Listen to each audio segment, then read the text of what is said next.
Bond angle, অর্থাৎ এর bond angle বলতে কোনটাকে বোঝাচ্ছি? এই বন্ড অ্যাঙ্গেলটাকে বোঝাচ্ছি, this bond angle or this bond angle or this bond angle, এই যে। ওকে, এইবার উপর থেকে এসে একটা বি লাগিয়েছি, নিচ থেকে এসে একটা বি লাগালাম, ঠিক এইভাবে স্ট্রাকচারটা তৈরি হবে। চার কোণায় চারটে বি, উপরের দিক থেকে একটা বি লাগালাম, নিচ থেকে একটা বি লাগালাম। Welcome my dear students.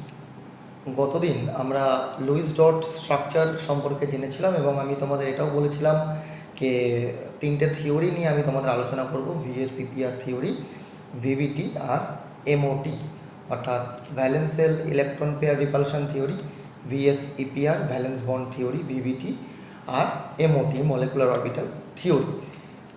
বিজ্ঞানীদের বা গবেষকদের দীর্ঘদিনের নিরন্তর প্রয়াস আমাদেরকে বিভিন্ন যে স্ট্রাকচার, অণুর গঠন বলো, আকৃতি বলো, তাদের বন্ধন কোণ বলো, এইগুলো নিয়ে আলোচনা করতে গিয়ে দীর্ঘদিন ধরে তারা কিন্তু এই একই কাজের সাথে যুক্ত ছিলেন।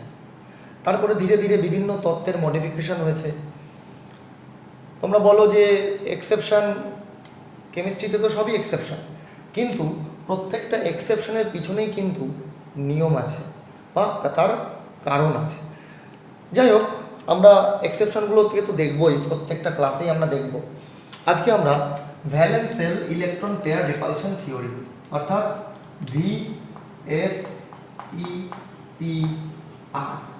ভিএসইপিআর এই তত্ত্ব নিয়ে আলোচনা করব। দেখো, দুজন বিজ্ঞানী 1957 গিলেস্পি আর নাইলন, গিলেস্পি আর নাইলন, এরা কি করে ভিএসইপিআর তত্ত্বের মাধ্যমে আমাদেরকে অণুর গঠন এবং বন্ধন কোণের সুস্পষ্ট ধারণা দেয়। আচ্ছা, কিভাবে ধারণা দিলেন? আচ্ছা, বন্ধন কোণ বলতে আমরা কি বুঝবো? সাপোজ আমরা একটা বেসিক স্ট্রাকচার নিয়ে আলোচনা করি, তারপরে সেই স্ট্রাকচারগুলো কীভাবে হলো আমরা সেগুলো জানবো। ভিএসইপিআর তত্ত্ব তো অবশ্যই জানবো। Suppose this is methane CH4, এই CH4 এর বন্ধন কোণ বলতে আমরা কি বুঝি? যে দুটো সমযোজী বন্ধন, দুটো সমযোজী বন্ধনের ভেতরে যে অ্যাঙ্গেলটা আছে, অর্থাৎ this angle or this angle or this angle or this angle. হয়তো বা ছবিটা দেখে মনে হতে পারে যে স্যার এই অ্যাঙ্গেলটা যতটা, এই অ্যাঙ্গেলটা তো সমান নেই, বা এই অ্যাঙ্গেলটা তো সমান নেই, বা এই অ্যাঙ্গেলটা তো সমান নেই। আমি এই স্ট্রাকচারটাকে এইভাবেও তোমরা আঁকতে পারো, CH4। কেন এই স্ট্রাকচারটা ভুল, কেন আমি এই স্ট্রাকচারটা আঁকলাম না, এই স্ট্রাকচারটা আঁকলাম, সেটা দেখানোর জন্য আমি তোমাদের সিম্পলি একটা মডেল দেখাচ্ছি। ভালো করে লক্ষ্য করো, দিস ইজ মিথেন CH4, এই মিডলের যে কালো এটা কার্বন, আর বাদবাকি যেগুলো আছে এগুলো সব হাইড্রোজেন। লক্ষ্য করো, আমি যদি স্ট্রাকচারটাকে তোমাদের ফ্রন্ট থেকে দেখাই, দেখো লক্ষ্য করো এইভাবে কিন্তু এই স্ট্রাকচারটা আছে। অর্থাৎ আমি যদি এইটাকে ঘুরিয়েও দিই, সব রকমভাবে সেম। অর্থাৎ আমি যদি এর অ্যাঙ্গেলটা দেখি, অর্থাৎ বন্ধন কোণ, দুটো সমযোজী বন্ধন বলতে এই একটা সমযোজী বন্ধন, এই একটা সমযোজী বন্ধন, এদের যে অ্যাঙ্গেলটা এটাই হচ্ছে তার বন্ধন কোণ। এই অ্যাঙ্গেলটা or this angle or this angle or this angle, প্রত্যেকটা অ্যাঙ্গেল কিন্তু এখানে 109 ডিগ্রি 28 মিনিট। যাই হোক, সেই সমস্ত বিষয় আমি এক এক করে আসছি আমি এই জায়গাগুলোর থেকে। এবার তোমাদেরকে সোজা নিয়ে চলে যাই ভিএসইপিআর তত্ত্বে, যে বন্ধন কোণ ব্যাপারটা কী সেটা আমি তোমাদের বললাম। এর আগে টোটাল ইলেকট্রন কীভাবে কাউন্ট করতে হয় সেই ভিডিও কিন্তু আমি তোমাদেরকে দিয়ে দিয়েছি, অবশ্যই তোমরা দেখে নেবে। তো ভিএসইপিআর থিওরিটা টোটালি 5টা তত্ত্বের উপরে ভিত্তি করে তৈরি করা আছে। Only 5 rules VSEPR. Number 1, 1 number রুলে কী বলছে? যে কোনো একটা সেন্ট্রাল অ্যাটমের সাথে যতগুলি ভ্যালেন্স ইলেকট্রন আছে, অর্থাৎ একটা কম্পাউন্ডে যতগুলো ভ্যালেন্স ইলেকট্রন আছে, অর্থাৎ তুমি বলতে পারো একটা সেন্ট্রাল অ্যাটমের উপরে যতগুলি বিপি অর এলপি আছে, bond pair or lone pair আছে, number of bond pair and lone pair is equal to the steric number. অর্থাৎ 1 নম্বর রুলে বলছে একটা কম্পাউন্ডের ফার্স্ট অফ অল আমাদের স্টেরিক নাম্বারটাকে আইডেন্টিফাই করতে হবে। স্টেরিক নাম্বার বলতে আমি কী বোঝাচ্ছি? স্টেরিক নাম্বার বলতে আমি বোঝাচ্ছি যে তাদের যতগুলো বন্ড পেয়ার আছে অর যতগুলি লোন পেয়ার আছে, সেটাকে আমি কী নাম্বার বলছি বাবা? Steric number. Okay, no problem, steric number. তাহলে স্টেরিক নাম্বারের উপর ভিত্তি করে কিভাবে তাদের আমরা আইডেন্টিফাই করছি ভালো করে লক্ষ্য করো। যদি তাহলে আমি এখানে একটা ছক করে নিচ্ছি। নাম্বার 1, স্টেরিক নাম্বার, অণুর গঠন,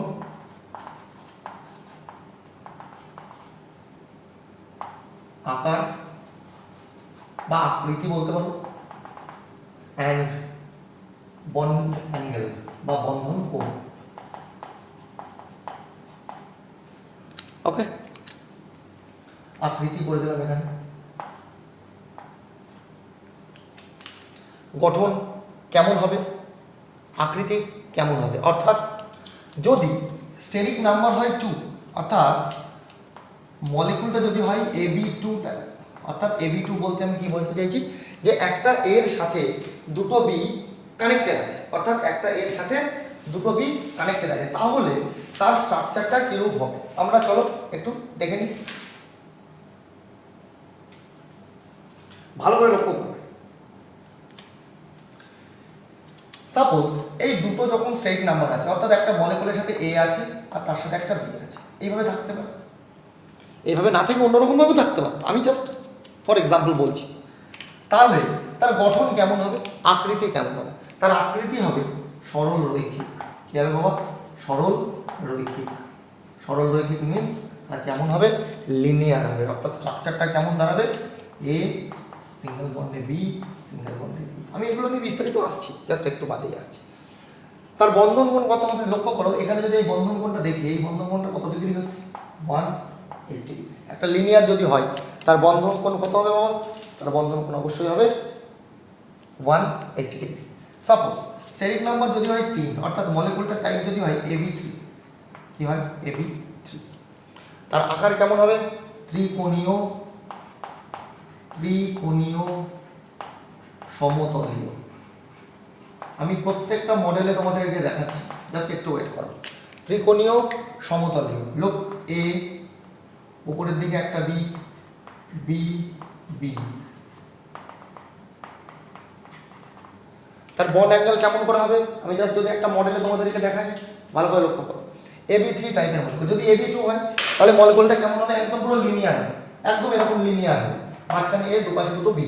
আর যদি AB3 টাইপ মলিকুল হয়, ভালো করে লক্ষ্য করো, এটা যদি AB3 টাইপের মলিকুল হয়, দেখো মিডলের নীলটা হচ্ছে এ, বাদবাকি চারটা হচ্ছে বি। কীভাবে আছে লক্ষ্য করো তোমাদের সামনে, কীভাবে আছে ওটা, এইভাবে, ঠিক এইভাবে কানেক্টেড আছে। অর্থাৎ আমি যদি টোটালটাকে ধরি 360 ডিগ্রি বন্ড অ্যাঙ্গেল, তাহলে ডিভাইড হচ্ছে টোটাল 3টে অ্যাঙ্গেলের ভেতরে, একটা, দুটো, 3টে, তাহলে 360/3 ইজ ইকুয়াল টু 120, অর্থাৎ প্রত্যেকটার ভেতরে বন্ড অ্যাঙ্গেল কত ডিগ্রি করে হবে, 120 ডিগ্রি। তাহলে 360 ডিভাইডেড বাই এই 3, অর্থাৎ এই বন্ড অ্যাঙ্গেলটা কত ডিগ্রি হবে, 120 ডিগ্রি, অর্থাৎ এইখানে বন্ধন কোণ কত হবে, 120 ডিগ্রি। এই মডেলটা তোমরা মাথায় রাখবে সবসময়, যেন যে একটা মলিকুল, এবং এখানে প্রসঙ্গত একটা জিনিস উল্লেখ করে রাখি তোমাদেরকে, যখন এটা মডেলটা তৈরি হচ্ছে প্রত্যেকটা দেখো প্লেনে আছে, অর্থাৎ এই নীলের সাথে লালটা এক প্লেনে অবস্থান করে। বলতে স্যার এটা তো ঠিক বুঝতে পারলাম না, আসছি আমি এর পরের এক্সাম্পলটা দেখলেই তোমরা বুঝতে পারবে। এখানে জাস্ট একটা জিনিস মাথায় রাখো, এখানে নীল বলটা আর লাল বলগুলো অর্থাৎ অ্যাটমগুলো কিন্তু প্রত্যেকটা একটাই প্লেনে আছে, অর্থাৎ আমরা যদি কানেক্ট করি তাই জন্য কিন্তু আমরা 360কে টোটাল 3টে বন্ড অ্যাঙ্গেল দিয়ে ভাগ করে দিতে পারলাম, অর্থাৎ প্রত্যেকটার বন্ড অ্যাঙ্গেল কত হলো, 120 ডিগ্রি। আমি জাস্ট এর পরেরটাতে আসছি, তাহলে তোমাদের ব্যাপারটা আরও বেশি ক্লিয়ার হয়ে যাবে। দেখো লক্ষ্য করো, যদি হয় 4, অর্থাৎ টাইপটা কেমন হচ্ছে বাবা, AB4 হলে তার স্ট্রাকচারটা কেমন হবে, চতুস্তলকীয়। কেমন হবে, টেট্রাহেড্রাল বা চতুস্তলকীয়। কেমন হবে স্ট্রাকচারটা, সাপোজ এ, 4টে বি তুমি দিয়ে দিলে এখানে।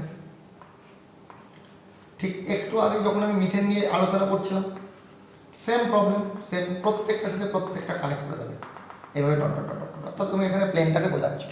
চতুস্তলকীয় হলে তার বন্ড অ্যাঙ্গেল কত হবে বাবা, 109 ডিগ্রি 28 মিনিট। কত হবে, 109 ডিগ্রি 28 মিনিট। লক্ষ্য করো এই মডেলটাকে, লক্ষ্য করো এখানে তুমি দেখে মনে হচ্ছে, যদি তুমি বোর্ডের প্লেনে দেখো এ 4টে বি এর সাথে কানেক্টেড আছে, তোমার মনে হচ্ছে স্যার এও তো আমি প্লেনে এঁকেছি, মানে এক সমতলে আছে, বিটাও এক সমতলে আছে, কিন্তু অ্যাকচুয়াল পারফেক্ট স্ট্রাকচারটা কেমন হবে, এই যে this is AB4, A total 4টে বি আছে, B4 কীভাবে আছে লক্ষ্য করো, 3 ডাইমেনশনাল প্লেনে ঠিক এইভাবে থাকে।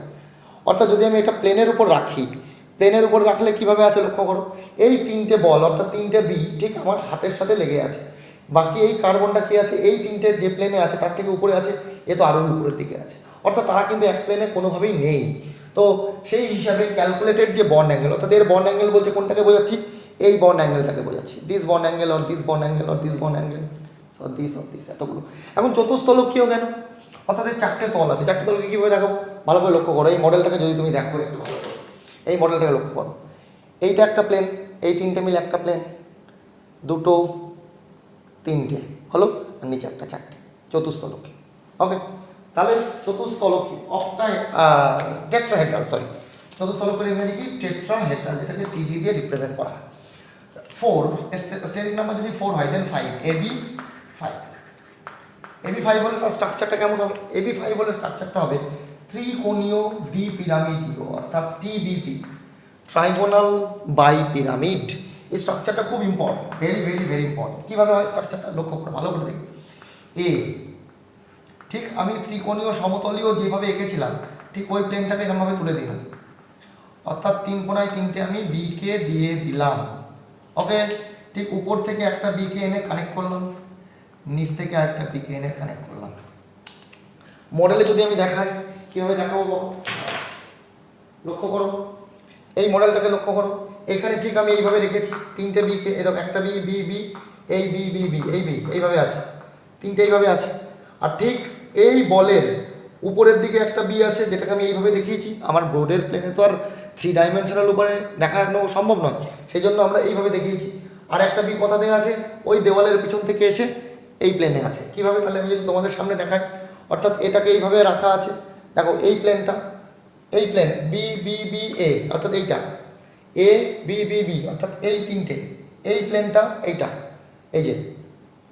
ওকে, এইবার উপর থেকে এসে একটা বি লাগিয়েছি, নিচ থেকে এসে একটা বি লাগালাম, ঠিক এইভাবে স্ট্রাকচারটা তৈরি হবে।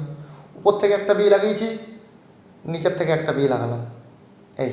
This is the actual structure of AB5, this is the actual structure of AB5। এবার লক্ষ্য করো এখানে বন্ড অ্যাঙ্গেলগুলো কত? এইটা তো প্লেনের উপরেই আছে, এটা টোটালটাই প্লেনের উপরে আছে। তাহলে প্লেনের উপরে থাকা মানে এগুলো সবাই এক প্লেনে আছে, অর্থাৎ আমি এই বন্ড অ্যাঙ্গেল, এই বন্ড অ্যাঙ্গেল, এই বন্ড অ্যাঙ্গেল সব সেম। অর্থাৎ এখানে ছবিতে যদি আমি দেখাই, তাহলে এই বন্ড অ্যাঙ্গেলটা 120 ডিগ্রি, যা এখানে ছিল তাই এখানে, এটাও 120 ডিগ্রি, এটাও 120 ডিগ্রি। তাহলে একটা বন্ড অ্যাঙ্গেল তো 120 ডিগ্রি এসে পড়লো, কমা। আরেকটা বন্ড অ্যাঙ্গেল কি আছে? এই বিটা এই প্লেনের সাথে, অর্থাৎ আমি যে মডেলটা তোমাদেরকে দেখাচ্ছিলাম, অর্থাৎ এই উপরের দিকে যে বিটা আছে বা নিচের দিকে যে বিটা আছে, এ কি আছে? এই যে প্লেনটা, এই প্লেনের সাথে ও পুরোপুরি কি আছে? পারপেন্ডিকুলার, অর্থাৎ সমকোণে আছে। অর্থাৎ এই বন্ড অ্যাঙ্গেলটা কত ডিগ্রি হবে? 90 ডিগ্রি। আর এটাও 90, আর এটাও 90। নিচ থেকে যে বিটা এসে কানেক্টেড হয়েছে সেটাও তো পারপেন্ডিকুলার। তাদের ভেতরে বন্ড অ্যাঙ্গেল কত করে হবে? 90 করে হবে, পারপেন্ডিকুলার। আর এই যে উপরের বল আর এই নিচের বল, এরা পুরোপুরি লিনিয়ার আছে, অর্থাৎ এক সরল রেখায় আছে। তাদের বন্ড অ্যাঙ্গেলটা কত ডিগ্রি হবে? 180 ডিগ্রি। তাহলে অলরেডি কতগুলো বন্ড অ্যাঙ্গেল বলে দিয়েছি আমি? 120 বলে দিয়েছি একবার।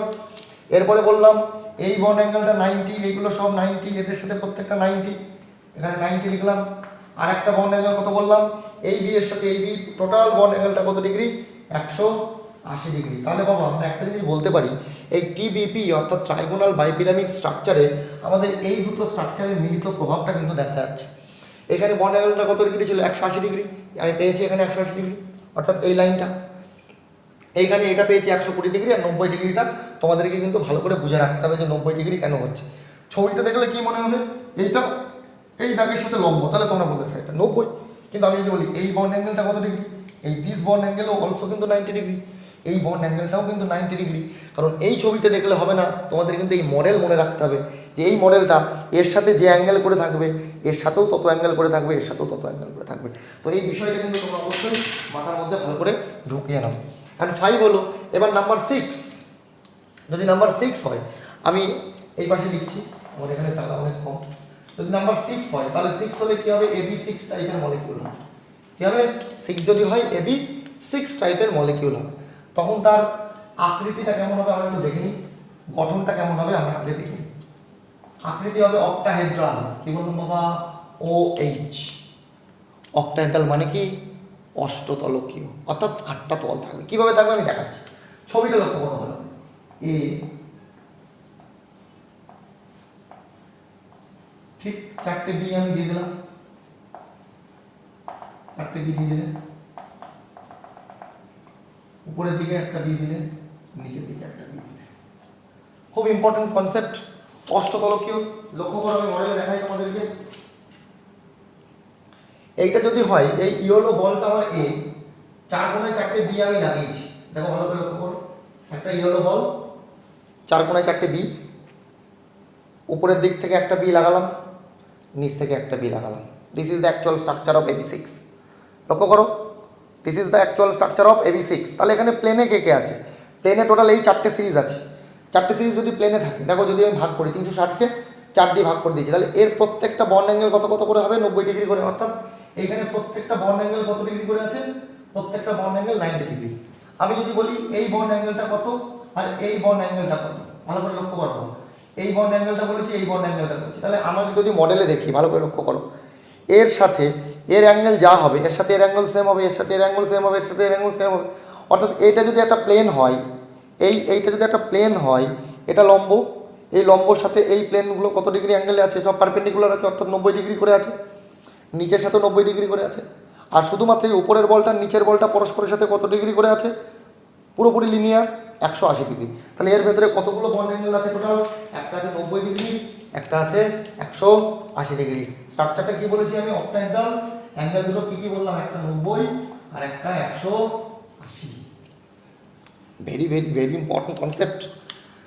Last AB7। AB7 হলে পঞ্চকোণীয় দ্বিপিরামিডীয়। ওর আকৃতিতে লিখবে পঞ্চকোণীয় দ্বিপিরামিডীয়। পঞ্চকোণীয় দ্বিপিরামিডীয়। এই স্ট্রাকচারেরই মডিফাইড রূপ। দেখো ভালো করে লক্ষ্য করো, এদিকে দুটো বি ছিল, আগের বার দুটো বি দিয়ে দিলাম, এখানেও দুটো বি ছিল, দুটো বি দিয়ে দিলাম, জাস্ট এখানে আরেকটা বি অ্যাড করলাম, আরেকটা বি অ্যাড করলাম, এদের প্রত্যেকটাকে কানেক্ট করলাম, উপরের দিকে একটা দিয়ে দিলাম, নিচের দিকে একটা দিয়ে দিলাম। ভালো করে লক্ষ্য করো, যদি আমি মডেলে দেখি আবারও,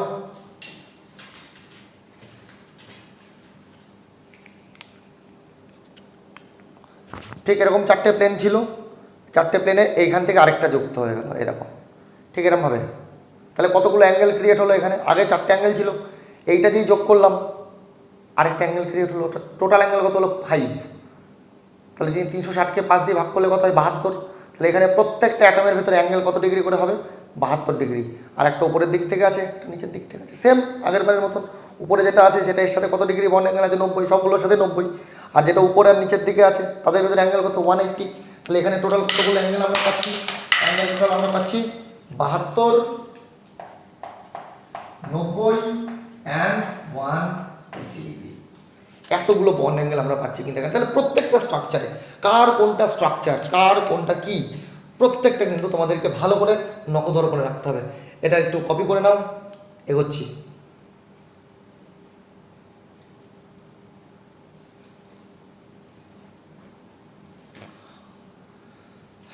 কমপ্লিট হয়ে গেছে বাবা। চলো, এটা ছিল আমাদের VSEPR এর 1 নম্বর রুল। VSEPR এর আমাদের 1 নম্বর রুল ছিল আমাদের এটা।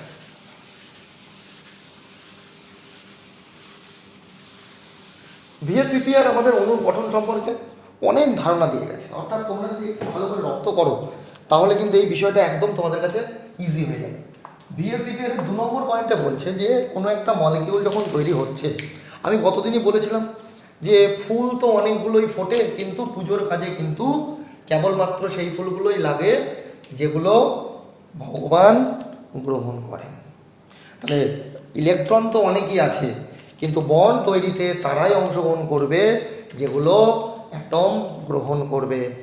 Rest of the electrons remains lonely, remains as lone pair or remains lonely. তো সেই মর্মে VSEPR বললো যে যখনই কারোর উপরে লোন পেয়ার থাকবে, অর্থাৎ ইলেকট্রন থাকবে, তাদের ভেতরে রিপালশন তৈরি হবে। কি রিপালশন হবে? তখন চিন্তাভাবনা শুরু হলো। তাহলে আমি কী বলেছি? What do we mean by steric number? Steric number is nothing but number of BP plus number of LP। Okay, very good. এইবার ওদের ভেতরে কনফিউশন তৈরি হলো। তা বলে যে methane, this is the structure of methane, this is the structure of methane, যার bond angle 109 degree 28 minute. Okay, very good. তাহলে কার্বনের সাথে স্টেরিক নাম্বার কত? বলে স্যার কার্বনের স্টেরিক নাম্বার, কার্বনের সাথে তো বন্ড পেয়ার আছে 1, 2, 3, 4। তাহলে বন্ড পেয়ার কতগুলো আছে? বন্ড পেয়ার আছে টোটাল চারটে। স্টেরিক নাম্বার তাহলে কত এখানে? Steric number 4। ওকে, ভেরি গুড। স্টেরিক নাম্বার 4 হলে তাহলে তার স্ট্রাকচার কেমন হবে? টেট্রাহেড্রাল হবে। চলো, ভেরি গুড। দেন আইডিয়া তাহলে অ্যামোনিয়া। অ্যামোনিয়াতে কি আছে? অ্যামোনিয়াতে নাম্বার অফ বন্ড পেয়ার কটা আছে? একটা, দুটো, তিনটে, আবার একটা লোন পেয়ার আছে। তাহলে এখানে স্টেরিক নাম্বার কত? স্টেরিক নাম্বার বিপি আছে এখানে তিনটে, এলপি আছে এখানে একটা, টোটাল এখানে কতগুলো হচ্ছে বাবা? চারটে। তাহলে এরও স্টেরিক নাম্বার কত? 4। তাহলে স্টেরিক নাম্বার যদি 4 হয়, দেখতে তো অনেকটা চতুস্থলকের মতনই। এই যে একই রকমের স্ট্রাকচার, এইভাবে যদি আমি কানেক্ট করি, এটাও তো চতুস্থলকীয় হওয়া উচিত। এবং চতুস্থলকীয় হলে তার বন্ড অ্যাঙ্গেল কত হওয়া উচিত? 109 ডিগ্রি 28 মিনিট। হিসাব করে দেখা গেল এর বন্ড অ্যাঙ্গেল হচ্ছে 107 ডিগ্রি। 107 ডিগ্রি। মানে আরও ভালো কথা। ঠিক আছে, তাহলে আমি জল নিই H2O। H2O এর ক্ষেত্রে কি হলো? H2O এর ক্ষেত্রে নাম্বার অফ বিপি দুটো, এই যে দুটো বিপি বন্ড পেয়ার, একটা পেয়ার মানে দুটো ইলেকট্রন। এলপি দুটো, টোটাল 4। এগুলো তো স্টেরিক নাম্বার 4। স্টেরিক নাম্বার যদি 4 হয়, তাহলে তার বন্ড অ্যাঙ্গেল কত হওয়া উচিত? 109 ডিগ্রি 28 মিনিট। আবারও সমস্যা, এর বন্ড অ্যাঙ্গেল দেখা গেল 102 ডিগ্রি। তাহলে স্টেরিক নাম্বার তো 4। তাহলে প্রথমে যখন ভিএসিপিআর বললো যে স্টেরিক নাম্বার এত হলে বন্ড অ্যাঙ্গেল 109 ডিগ্রি 28 মিনিট হবে, তারপরে তো সবই প্রবলেম তৈরি হতে থাকলো। প্রবলেমের তো কোনো শেষ নেই। এক একটা করে স্ট্রাকচার লিখছি, স্টেরিক নাম্বার মিলে যাচ্ছে, কিন্তু বন্ড অ্যাঙ্গেল তো মিলছে না। তাহলে প্রথম নিয়মের একটু মডিফিকেশন তৈরি হলো সেকেন্ড নিয়মে। বলে ঠিক আছে, রুল নাম্বার 2। রুল নাম্বার 2 এ কি বলছে? যে যত লোন পেয়ার থাকবে আর বন্ড পেয়ার থাকবে, লোন পেয়ার আর বন্ড পেয়ার তাদের ভেতরে কি করবে? রিপালশন করবে। আর রিপালশন করা মানে স্ট্রাকচার যা ছিল তার স্ট্রাকচারের একটু একটু করে ডিস্টরশন হবে, অর্থাৎ বিকৃত হবে। তাহলে রুল নাম্বার 2 তে বলছে lone pair repulsion greater than lone pair bond pair repulsion greater than bond pair repulsion. Bond pair তো থাকবেই, সেই H4 আছে, ওটা নর্মাল কেস। তাহলে যদি লোন পেয়ার থাকে তাদের ভেতরে রিপালশনের মাত্রা বেশি হবে। একটু আগে যখন আমি H2O এর ক্ষেত্রে দেখালাম, H2O এর ক্ষেত্রে কী দেখালাম? যে ওর সাথে দুটো লোন পেয়ার ছিল, দুটো লোন পেয়ার থাকলে তাদের রিপালশনের পরিমাণ বেশি। অ্যামোনিয়ার ক্ষেত্রে NH3 এর ক্ষেত্রে কী ছিল? একটা লোন পেয়ার ছিল, তাদের বিকর্ষণের মাত্রা কম, ওই জন্য বন্ড অ্যাঙ্গেল 107 ডিগ্রি। আর CH4 এর ক্ষেত্রে সবগুলোই বন্ড পেয়ার ছিল, তার বন্ড অ্যাঙ্গেল 100 না। তাহলে যত বেশি লোন পেয়ার থাকবে তার বন্ড অ্যাঙ্গেল তত আস্তে আস্তে কী হবে? ডাউন হবে। যত বেশি লোন পেয়ার থাকবে তার বন্ড অ্যাঙ্গেল কী হবে? আস্তে আস্তে ডাউন হবে। Look for example ammonia NH3 and H2, কেবল বললাম যে কী করলাম বাবা? NH3 আর H2 এর ভিতরে NH3 এর ক্ষেত্রে কী করলাম? N এর সাথে H আছে, H আছে, আর N এর মাথায় কী আছে? একটা লোন পেয়ার আছে। H2 এর ক্ষেত্রে কী আছে? H ও এর সাথে কী আছে? দুটো লোন পেয়ার আছে। এখানে বন্ড অ্যাঙ্গেল কত ডিগ্রি বলেছি? 107 ডিগ্রি। এখানে বন্ড অ্যাঙ্গেল কত বলেছি? 102 degree. Number of lone pair একটা, বন্ড অ্যাঙ্গেল 107। 109 কাছে তো হওয়া উচিত ছিল, কিন্তু লোন পেয়ার বন্ড পেয়ার কী করবে? বন্ডটাকে রিপালশন করে দেবে। মানে কি? মাথার উপরে নাইট্রোজেন লোন পেয়ার নিয়ে বসে আছে। লোন পেয়ার মানে কি? Free electron. আর ফ্রি ইলেকট্রন, তুমি যখন ফ্রি থাকো তার মানে কি? তোমার মাথা অনেক রকমের শয়তানি বুদ্ধি করে। তোমার দেখা যাচ্ছে এখন পড়া থাকলো না, চাপ নেই, তুমি কী করছো? বাড়িতে বসে বসে মোবাইল নিয়ে ঘাটছো, চাপ নেই তো, ফ্রি মাথা। এরও তাই, ফ্রি অবস্থা আছে ইলেকট্রন, ও কাজ নেই, কী করবে? ও সামনে বন্ড পেয়ারগুলোকে আছে এইভাবে, ও বন্ড পেয়ারগুলোকে বিকর্ষণ করে নামিয়ে রেখে দিলাম। বন্ড পেয়ার হলে সমস্যাটা কম, কিন্তু লোন পেয়ার থাকলে সমস্যা বাড়বে। এর মাথায় কি আরও লোন পেয়ার বেড়ে গেল? ওখানে একটা ছিল, ও যদি বিকর্ষণ করে, দুটো থাকলে আরও বেশি বিকর্ষণ করবে। বিকর্ষণ করে জলের স্ট্রাকচার তো এরকম হওয়া উচিত ছিল, তাহলে ও শান্তিতে থাকতো। কিন্তু মাথার উপর দুটো লোন পেয়ার হয়ে এই লোন পেয়ার এই থেকে পরস্পরকে কী করছে? রিপালশন করে এই H দুটোকে কী হয়ে যাচ্ছে? এরকমভাবে নিচে নামিয়ে দিচ্ছে। এইভাবে থাকার কথা ছিল, কিন্তু এইভাবে থাকছে। এই দুজনের ভেতরে কিন্তু বন্ড অ্যাঙ্গেল বেশি, কারণ এরা দুজনে, এই দুটো লোন পেয়ার একে অপরকে অধিক মাত্রায় রিপালশন করে। দুটো লোন পেয়ার পরস্পরকে অধিক মাত্রায় রিপালশন করে এই দুটোকে নামিয়ে দিচ্ছে। আমি বন্ড অ্যাঙ্গেলটা ক্যালকুলেট করছি এইটার ভেতরে, কারণ বন্ড অ্যাঙ্গেলের সংজ্ঞায় আমি কি বলেছি? দুটো সমযোজী বন্ধন তাদের ভেতরে যে বন্ড অ্যাঙ্গেল হবে সেটাই হচ্ছে অ্যাকচুয়াল বন্ড অ্যাঙ্গেল ওই মলিকিউলের। তা যাই হোক, এটা ছিল আমাদের সেকেন্ড রুল, অর্থাৎ রুল নাম্বার 2 আর BSAPR। নাম্বার 3, রুল নাম্বার 3 কার বাবা? BSAPR। সেন্ট্রাল অ্যাটমের কেন্দ্রীয় পরমাণুর ইলেকট্রোনেগেটিভিটি অর্থাৎ তড়িৎ ঋণাত্মকতা। সেন্ট্রাল অ্যাটমের তড়িৎ ঋণাত্মকতা যত বাড়বে উক্ত কম্পাউন্ডের বন্ড অ্যাঙ্গেল ইনক্রিজ হবে। সেন্ট্রাল অ্যাটমের ইলেকট্রোনেগেটিভিটি যত বাড়বে বন্ড অ্যাঙ্গেল তত বাড়বে। সেন্ট্রাল অ্যাটমের ইলেকট্রোনেগেটিভিটি যত বাড়বে বন্ড অ্যাঙ্গেল তত বাড়বে। Let me explain. Now look, NH3 NF3,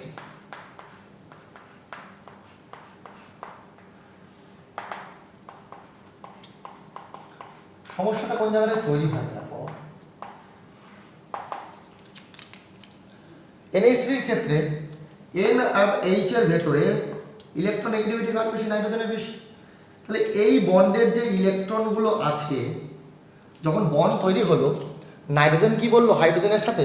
nitrogen তো 7 নম্বর মৌল, তাহলে ওকে যদি স্টেবল ইলেকট্রন বিন্যাস লাভ করতে হয় কার মতন হতে হবে? নিয়নের মতন হতে হবে। এখন নাইট্রোজেন তখন চিন্তা করলো তাহলে আমাকে যদি হাইড্রোজেনগুলো আসে আমি হাইড্রোজেনের ইলেকট্রনগুলোকে ব্যবহার করতে পারি আমার নিজের অষ্টক পূরণের জন্য। আর সমাজের নিয়ম কি? যখন আমার ব্যবহার করা হয়ে যাবে তখন কি হবে? আমি তার তো মূল্য দেবো না, এটাই তো নিয়ম।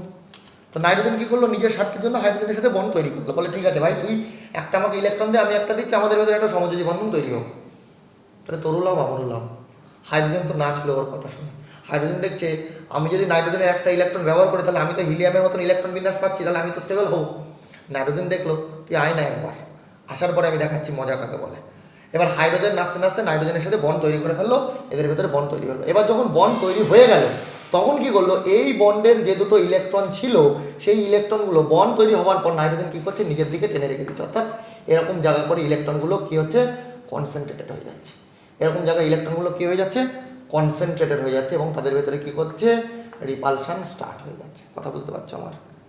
কি বললাম? নাইট্রোজেন কী করছে? এই বন্ডের ইলেকট্রনগুলো টেনে নিয়ে নিজের দিকে নিয়ে চলে যাচ্ছে। অর্থাৎ এরকম জায়গায় যদি ইলেকট্রনের কনসেন্ট্রেশন বেড়ে যায় তাদের ভিতরে কী হবে? রিপালশন তৈরি হবে। রিপালশন হলে কী হবে? এর তুলনায় এর বন্ড অ্যাঙ্গেলটা বেড়ে যাবে। তো আমি এটা একটু এক্সপ্লেন করি। এখানে কি হচ্ছে? NF3 আছে, এখানে N আর F এর ভেতরে which one is more electronegative? F is more electronegative. তাহলে এই বন্ডের ইলেকট্রনগুলো কোন দিকে বেশি পরিমাণে ঝুঁকে থাকবে বন্ড তৈরি হওয়ার পর? এই ফ্লুরিনের এইগুলোই ইলেকট্রন কিন্তু বেশি পরিমাণে থাকবে। আগেরবার কোথায় ছিল? নাইট্রোজেনের দিকে ছিল। নাইট্রোজেনের উপর ইলেকট্রন কনসেন্ট্রেশন বাড়ছিল, তার ফলে কী হচ্ছে? রিপালশন বাড়ছিল, ওই জন্য বন্ড অ্যাঙ্গেল বেড়ে যাচ্ছে।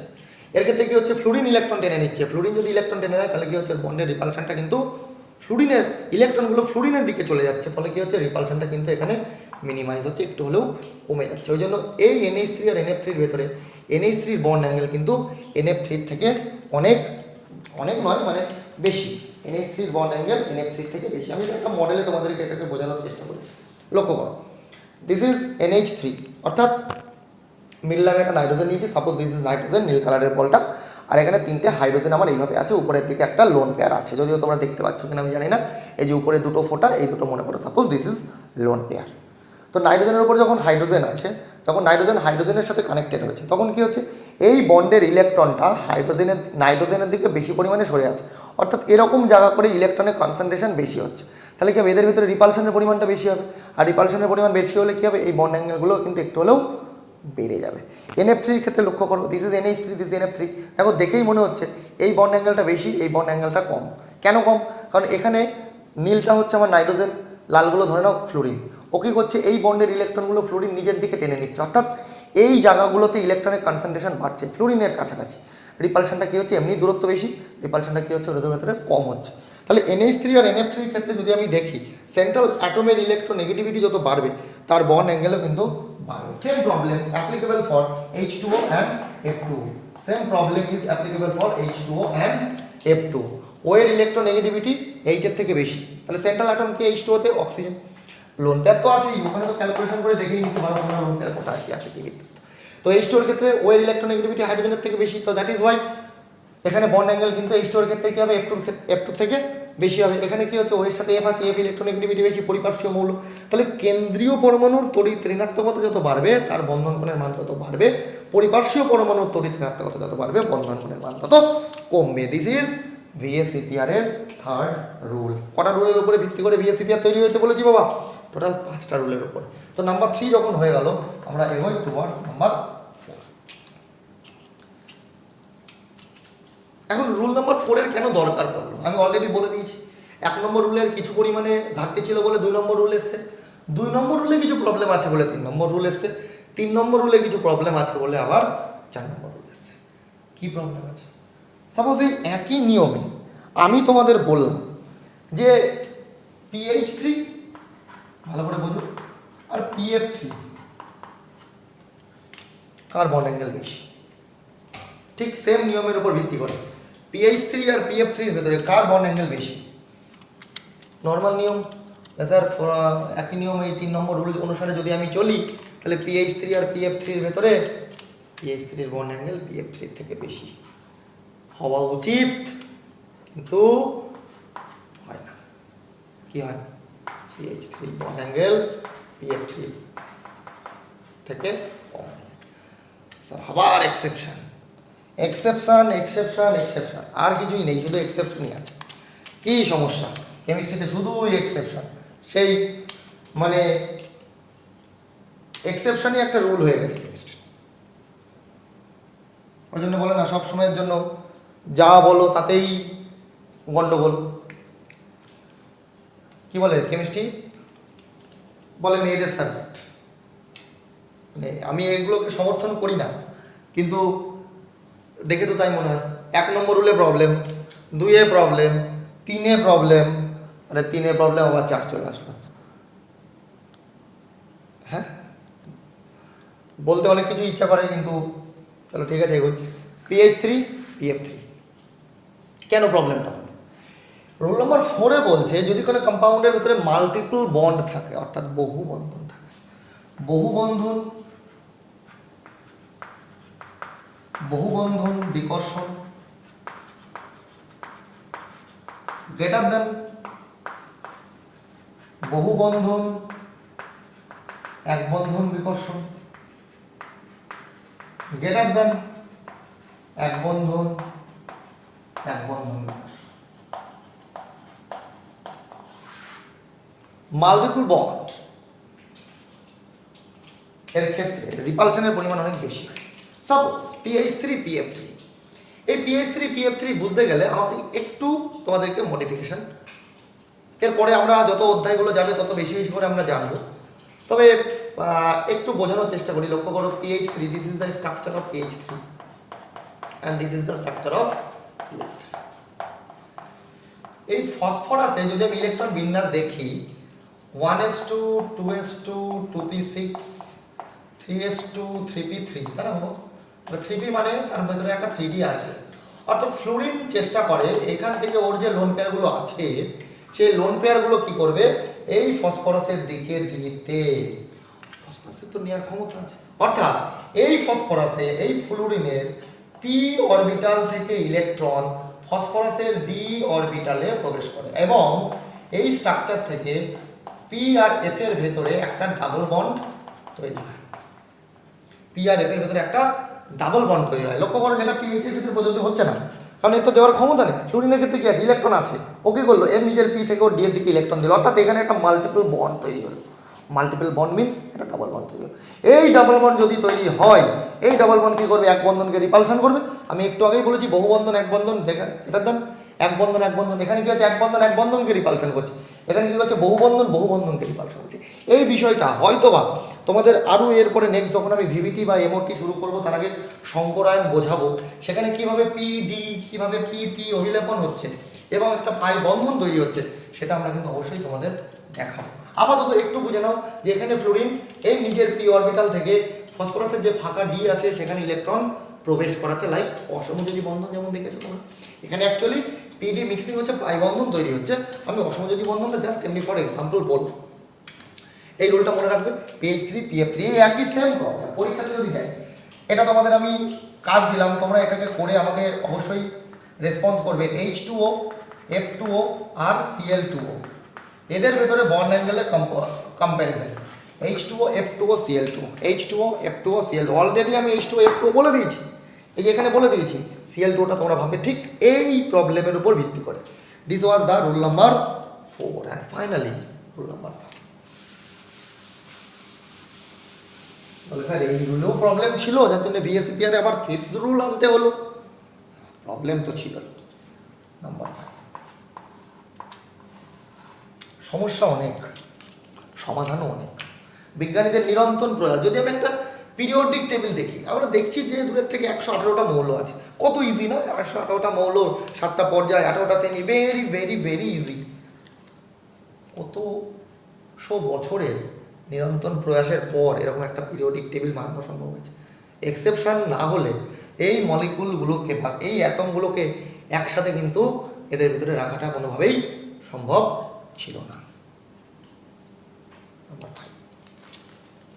আমরা যদি একটু লক্ষ্য করি যে NH3H2O দেন F2O, এইভাবে আমরা পরপর যাচ্ছিলাম। আমি F2O-কে বলছি না, H2O এর ক্ষেত্রে বলি, খুব ভালো করে বোঝার চেষ্টা করো। NH3 এর ক্ষেত্রে বন্ড অ্যাঙ্গেল কত ডিগ্রি বললাম? 107 ডিগ্রি। H2O এর ক্ষেত্রে বন্ড অ্যাঙ্গেল বললাম 102 ডিগ্রি। নাইট্রোজেনের সেম গ্রুপের মৌল ফসফরাস, নাইট্রোজেনের সেম গ্রুপের মৌল ফসফরাস, ঠিক? ফসফরাস 3, এটা NH3, এটা PH3 ফসফিন। H2O ঠিক পরের গ্রুপ H2S। সমস্যা কোন জায়গাটায় তৈরি হলো? 102 যদি এ হয়, H2O এর structure looks like this, H2S এর স্ট্রাকচার লুকস লাইক দিস। এর উপরেও দুটো লোন পেয়ার আছে, এর উপরেও দুটো লোন পেয়ার আছে। NH3 PH3ও তাই, নাইট্রোজেনের উপরে একটা লোন পেয়ার আছে, 3টে বন্ড পেয়ার আছে। হাইড্রোজেনের PH3 কোথায়? এর 102 হলো, এর হলো 92। এতটা কমে গেল। সেম অ্যাজ 107 থেকে এখানে কমে গিয়ে 93, এতটা কমে গেল। অর্থাৎ একই গ্রুপে একই লোন পেয়ার, একই রিপালশন, কমে গেল কেন? আবার নতুন নিয়ম, নিয়ম আর নিয়ম আর নিয়ম। পড়াশোনা আরো বেশি বেশি করে করতে হবে। কেন হলো? যদি দেখো কারোর যোজ্যতা কক্ষে ফাঁকা ডি অরবিটাল আছে, ফাঁকা ডি অরবিটাল আছে, এবং তার উপরে সেই অ্যাটমের উপরে যদি লোন পেয়ার থাকে, সাপোজ এখানে H2O এর উপরে কত আছে? দুটো লোন পেয়ার আছে। H2S এর উপরে দুটো লোন পেয়ার আছে। এখন অক্সিজেনের তো ইলেকট্রন বিন্যাস 2s2 2p4, 3s2 3p4, valence sell. 2pর পরে 2d তো নেই অস্তিত্ব। তাহলে এই যে ইলেকট্রন আছে, সারা জীবনে 2pর উপরেই বসে থাকবে। H2S এর ক্ষেত্রে ইলেকট্রন 3p আছে, তার থাকার মতন 3dও আছে, অর্থাৎ বেশি বেশি করে জায়গা পেয়ে গেল। থাকছিল পিতে, জায়গা পেয়ে গেল ডিতে। যখনই জায়গা পেয়ে গেল, বলে না সে খুব আদরের সন্তান, বাবা মায়ের খুব আদরের সন্তান, অনেক জায়গা পেয়ে গেছে। যত বেশি জায়গা পাবে তত আস্তে আস্তে কি হচ্ছে? বাদর হচ্ছে। আস্তে আস্তে কি হচ্ছে? বাদর হচ্ছে। দেখো বাদর হয়ে গেল। সালফারের উপর ইলেকট্রন ছিল 3p-তে, বলে আমার নিজের ইলেকট্রন থাক, কিন্তু বাবা কি করলো? একটা ছোট গাড়ি ছিল, আরেকটা বড় গাড়ি কিনে দিল, বলে থাক বাবা, তোর এই গাড়িটাই হচ্ছে না, তো এই গাড়িটা বলে ছেলে কি হয়ে গেল? ছেলে বা মেয়ে বাদর হয়ে গেল। এ দেখো 3p-র ক্ষেত্রে 3d। যখনই ওর ইলেকট্রন ফাঁকা কক্ষ পেয়ে গেল, তখনই তার রিপালশনের পরিমাণ বাড়িয়ে দেবে। রিপালশনের পরিমাণ যে বাড়িয়ে দেবে, এই লোন পেয়ার ছিল মাথায়, রিপালশন করে এমনি কমিয়ে দিচ্ছিল বন্ড অ্যাঙ্গেল। H2O এর ক্ষেত্রে বন্ড অ্যাঙ্গেল তো কম ছিল, এই যে কমে 102 হলো, 109 ডিগ্রি 28 মিনিট হওয়ার কথা ছিল। এর ক্ষেত্রেও বন্ড অ্যাঙ্গেল আরও কমে গিয়ে কত হয়ে গেল? 92 ডিগ্রি। অর্থাৎ যত ফাঁকা যোজ্যতা কক্ষে ফাঁকা ডি উপকক্ষ উপস্থিত থাকবে, তাদের ক্ষেত্রে বন্ড অ্যাঙ্গেল আরও বেশি বেশি করে কমে যাবে। বুঝতে পারলে না? বুঝতে পারলে না বাবা?